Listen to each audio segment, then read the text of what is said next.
Hello and welcome back. Today we are doing Siren for the PS2.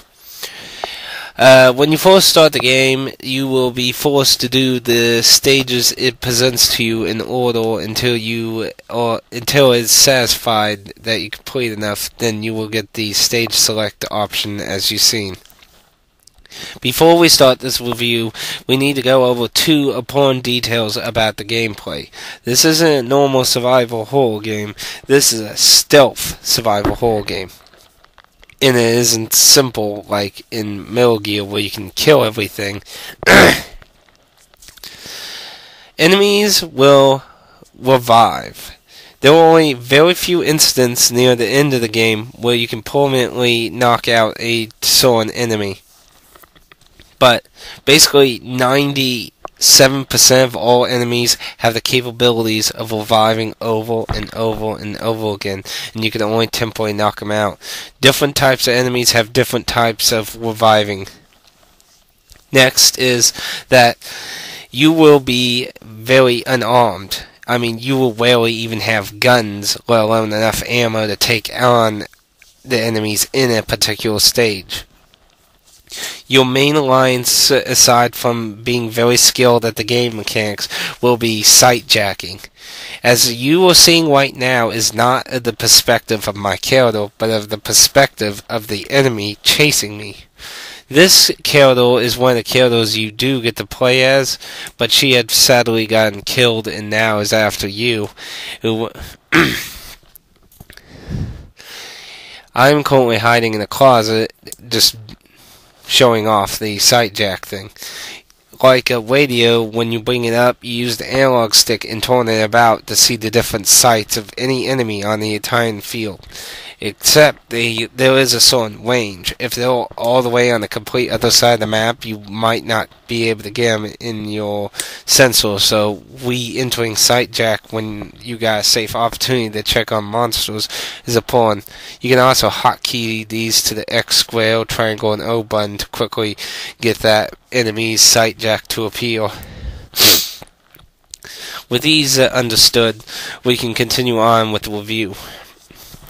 The controls are given very complex reviews, and a lot of people usually felt that was an issue, and I have to recommend the game only to those willing to learn, take advantage of things, or really good survival horror games, or gamers. I do enjoy this game a lot, and I really did like the story in that, but it can be really tough and hard. Now, the controls are a bit of a mix of like survival, like Silent Hill and Resident Evil, where you control a bit like a tank a little. It's a little more fluid in it, and the camera follows behind you, and you can walk and duck and crouch, and you get different melee weapons, and you have most of the characters usually get a flashlight. Usually when it's morning, you don't really have to worry about that. And you will have to learn the ins and outs of each of the different characters. There are multiple characters you play through and swap between, and they will have different weapons and inventory things that the others will not either ever get or that's truly unique to them. Now, you will have to use all your smarts of survival horror to get to the end of this game. Now, the story is basically you start out as this kid, Kyo, and he accidentally stumbles onto this weird ritual that's happening, and it basically drags him, several other people in the area who either are visiting, came here, or they live here, and they all got dragged in this weird place.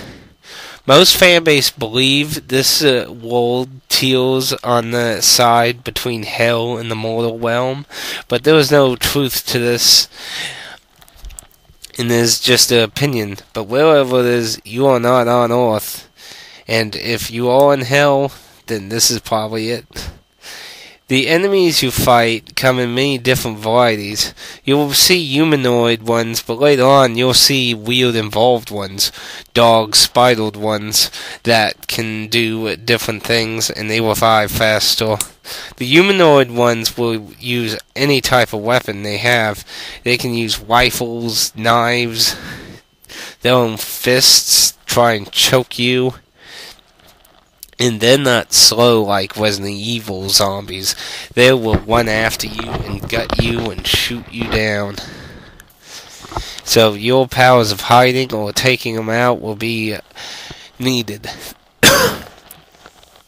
The course of the game takes place in 3 days, so when you unlock the stage select, you will be presented with 3 days movie cutscenes that you've seen in all the stages.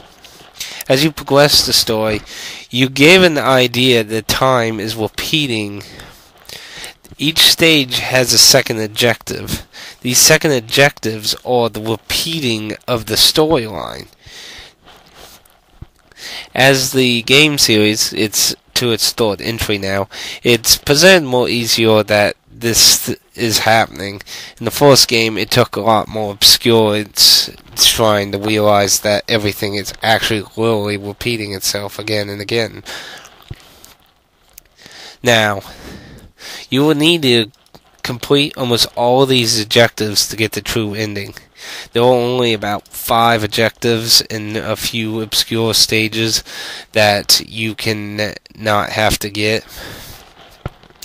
But there is an additional cutscene you can get by doing everything in the game, and it's not necessarily worth it, really, in my opinion.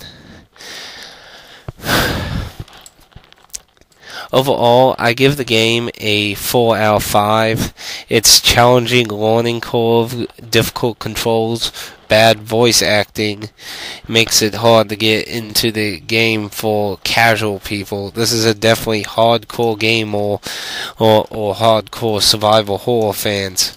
If you're willing for the steep learning curve that you will probably be needed to learn with this game, I would suggest picking up. It's pretty cheap. It didn't sell too well when it first came out, and it wasn't really appreciated for all the unique aspects that it brought to the survival horror cutting table. The music and the story are pretty good, but the problem with the voice acting can throw you out of the suspense of what's happening. But we're not getting like we're not getting like Silent Hill acting here of horrifying. Oh, pardon me.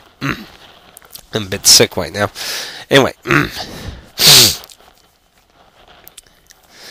Overall, it's a really good game if you're willing to get into it. This game does have a sequel that never came to the US, and it has a third entry, which is a retelling of the first game that's available on the PlayStation Network. The sequels are much easier than the first game. They had a lot of improvements, like you could steal weapons from the enemy when you down them. You could swap your weapon. There are difficulty modes. There was no difficult mode for the first game, which is another reason it's really, really hard.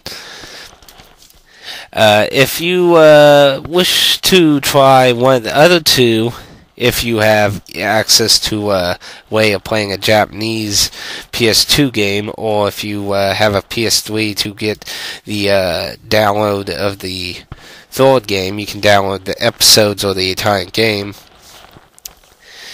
Anyway, time is cutting short, and so is my character's lifespan here. He is on the hunt for survival. Catch you next time, and I hope you enjoyed the review, and please rate my videos if you enjoy them.